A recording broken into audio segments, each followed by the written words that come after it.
Hello everyone, Leah here, and in today's video I'm going to be swatching out all my new art supplies that you got to see in last week's art supply haul from Christmas.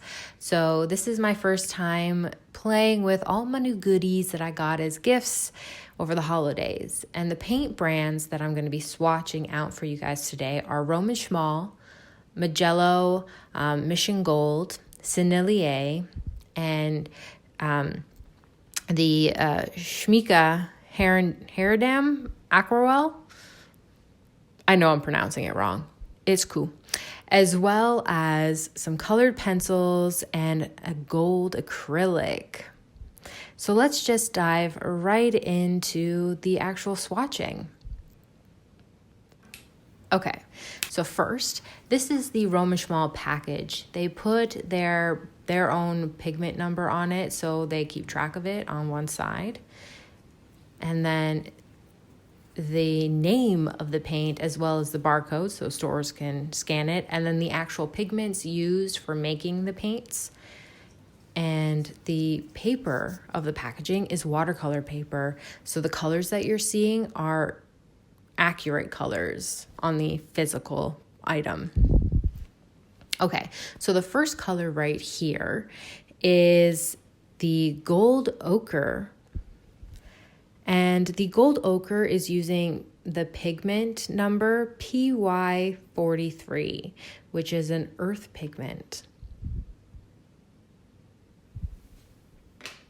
I am hoping not to get my fingers, I'm using my swatch cards to read off all the pigment information, so hopefully these don't stick to each other. The Roman Szmal, the next one that I am putting out, is their Mummy Transparent Red. It's made with PR102, and it's also an earth pigment. Now, when it comes to earth pigments, don't hold me to this. I'm trying to go based off of my memory here, but earth pigments mean that the materials used to create this color are natural pigments. They are found in nature, and that can result in your colors being quite granulating, and that means having amazing natural texture when using them. The next color is the Hooker's Green. It's a 2 pigment mix color. It uses PY150 and PB27. When it comes to Hooker's Green, that's pretty typical for green colors in general, actually, but to find 2 pigment mixes, some manufacturers use 3 pigments or even up to 4 pigments. I like that Roman Szmal's only uses 2. Next up is this beautiful blue French ultramarine. Roman Szmal's French ultramarine is so vibrant. It is beautiful. And it's made with the pigment PB29. It's granulating when you have a lot of water with it, but then if you go super saturated and really just load it up with the paint, it's very smooth and beautiful. Next up is the Roman Szmal's Prussian Blue, made with PB27. Now, when it comes to replenishing your Prussian blues, depending on the manufacturers that you're using, you might find that some of them use different pigments. This I have noticed only in a couple of brands, but the Prussian blue for Roman Szmal's is a beautiful blue pigment. Next up is the Roman Szmal Lavender. It is made using 3 pigments. It's PW6, PB29, and PV16. This color is very opaque. And then the last Roman Szmal color that I have here is their Ultramarine Violet. And it's made using PV15, so PV15. It's a beautiful, granulating, rich purple color. And its translucent, watered down version is also very nice. It's very granulating and adds texture, and since swatching them, it's a great color for mixing as well. I love how you mix in the purple with a little bit of other colors and you can get this beautiful granulating effect.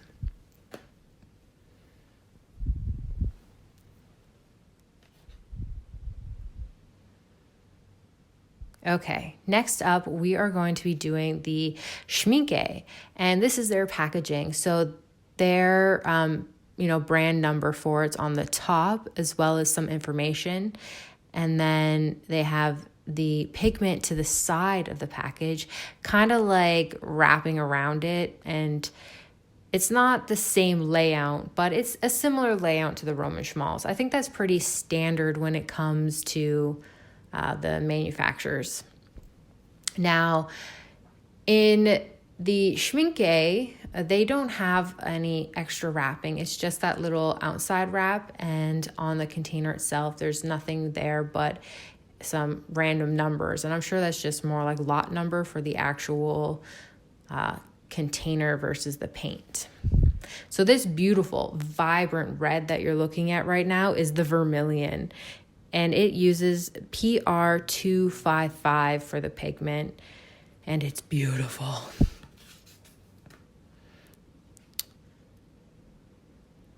Next up is the Schminke Ruby Red, which uses PV19.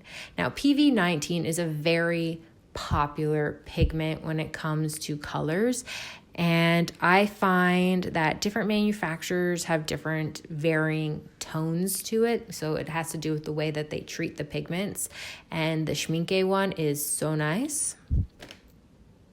Here is what the Sennelier package looks like. So I got the tube, and all the information that you need for pigments and staining, granulating, that kind of stuff is on the side to it.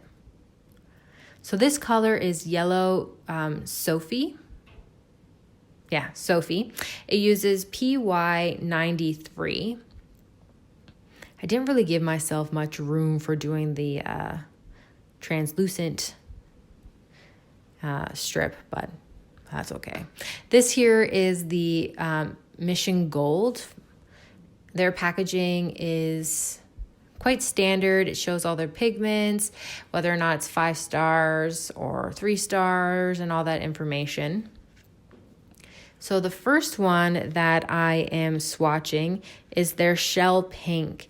It uses P073, PW6, and PBR25. PBR is a brown pigment, which is interesting to find in a pink color, but it's a beautiful color. And then one that's swatching right now is Brilliant Pink. It uses PR209 and PV6 for the pigment combination, and it too is this beautiful opaque pink watercolor. Up next is the Mission Gold Bright Rose. It uses BV7, BV10, and PR122. I'm not sure what BV means. I'm pretty sure they're non-watercolor pigments. I would have to research that a little bit more, but I don't care. It's a beautiful color. So it's a non-traditional color mix. And the green one that's swatching out right now is their Melon Green. It uses PG7, PY3, and PW6. Now, when you hear PW6, that means the colors are using white in there, so it will be a more opaque color. And as you can see, these are beautiful colors. Alrighty, let's get to the paper testing. So this one here is the Fabriano 300-pound hot press watercolor paper. And this one is the Stonehenge cold press 300-pound. And as you can see, this one has texture to the paper. It is your traditional watercolor styled paper. So what I'm going to do for testing these out is just kind of see how watercolor flows on them. And as you can see, the two papers definitely respond to having water and pigment added differently. So I'm using the ultramarine violet, which is a granulating color. So I wanted to see how they would show that texture. And then next up, I am actually using a non-granulating paint, which is the ruby red from Schminke, just to see how the different texture variations are different and how the colors appear on the paper as well. Like, is it smooth? Can you see any textures or anything like that? Now, the next thing I want to try on this paper is those colored pencils that I got. So first up is the dark indigo, which is the code number 639. It's from Caran, and it's their Luminance line. On this hot press Fabriano paper, it goes down beautifully. I actually really like how the sensation is of drawing with it. However, when using it on the cold press, as you can see, because the paper is far more textured and the drawing aspect of it, so the blending, it doesn't work the same way. It's not smooth. Next up is the pink white that I got, and the number code that they have on it is 581. You can't really see it in this video because it's white on white. You can kind of see it there. I will show you the paper up close, but same thing. It worked really nicely on the smoother paper, not so nice on the textured paper.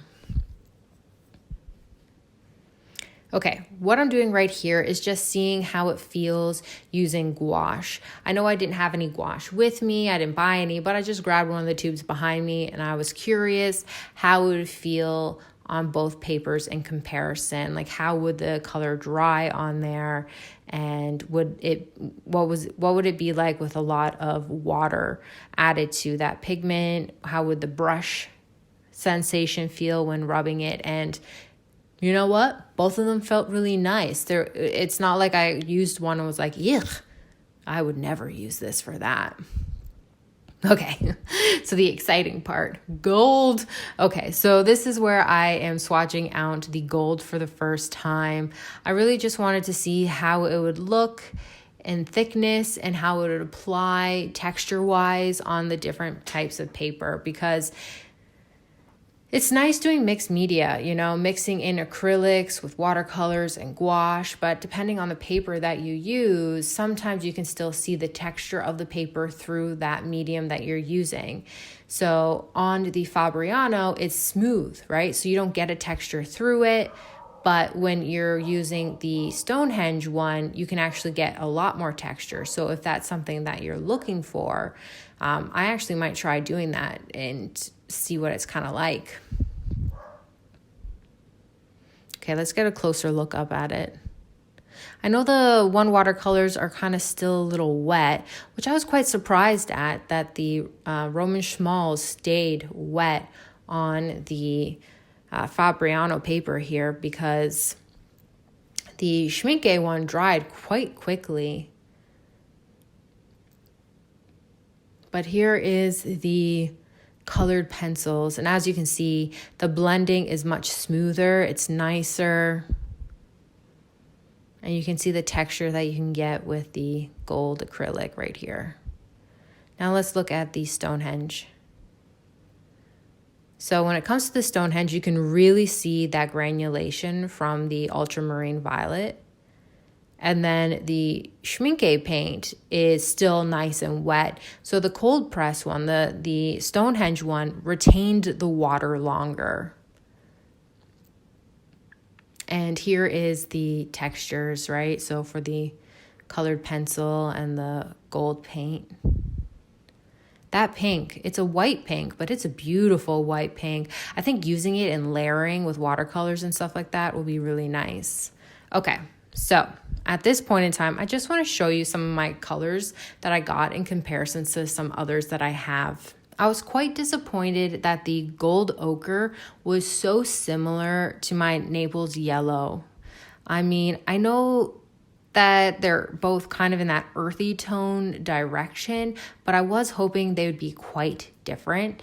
I know you can see a difference. One is browner, one is orangier, so one's kind of greenish, like this one right here, but still they're very similar, and it felt weird having them in the same package. Whereas this one right here for the Mummy Transparent Red, that granulation on the paper is, oh, it's beautiful. So what I've done for these swatches is I put them on my favorite watercolor paper to see how they would look. And there was something curious about the green here. I don't have a direct comparison to it, but I do have other greens that I want to just see what it would be like because of those weird dots that I saw. So that could have just been me. Like I could have gotten oil on the paper somehow, or it could be a flaw in the paper, but there were those little dots I pointed out. And this is another Roman Szmal's green that I have, and those two together in a palette, I'm thinking are going to be really great to have together. Oh, yep, here we go. My fave blue now. After swatching these out, this ultramarine blue, this French ultramarine blue color, look at that granulation. It's beautiful in the transparent section, and then when you get more opaque, it's so deep, so beautiful. And the Prussian blue, when I did this one and I let the blue kind of just flow into the water, it created this texture, this flow of the paint and pigments that kind of looked like a storm, like a rain cloud storm, and I loved it. For the lavender, it didn't flow that well, I noticed, but the color is so beautiful and it's quite granulating, surprisingly. And then when you compare it to the ultramarine violet, which is an actual granulating color, you can see that it really is. And then when I compare this one to the Sennelier blue violet, which they call theirs blue violet, they use the same pigment, PV15, right? You can see it right here. Yet, you can clearly see that the Sennelier is smoother and even a little warmer in tone. But when it comes to those two, I'm sorry, Sennelier, but I'm picking Roman Szmals. I love that texture. And this here is a close-up of the vermilion color. It is a little bit orangier than my acrylic that I had hoped it would be, but it's still such a beautiful color. And then the ruby red, so soft. Sennelier is a soft moving paint, I find. So you can get these really soft edges, and they're beautiful. I'm glad that I've made these swatch cards to go with everything. Okay, so these ones are from the paints that came straight from the tube. I also made swatches for them. This here is the yellow Sophie. Look how bright and vibrant it is up close. It is so vibrant. And this one here is the shell pink up close now. You have some color shifting in there when the color dries with different areas, if it's thicker or thinner. And I think that's going to create some interesting dynamics in the painting. For this one, for the brilliant pink, the way the water flowed up into the more pigmented area, I found quite intriguing. And then for their bright rose, I was quite pleased to see that when I compared it next to my Opera Pink from Daniel Smith, the pigments are different. So Daniel Smith also uses a synthetic, non-traditional watercolor paper. Watercolor pigment for their Opera Pink. And I liked that the two of them are very different, so I can use them together and create some interesting visuals. And then this one here is the melon green up close. I don't think I'm going to put this one in a palette to be in the everyday go-to, but it is a beautiful color. Okay, guys, so that's everything for today. Those are all the beautiful colors. If there is anything that you want to see again as a individual review for the brand, or maybe even the color in comparison to something else, you let me know in the comment section below. I hope you enjoyed today's video, and until next time, stay magical.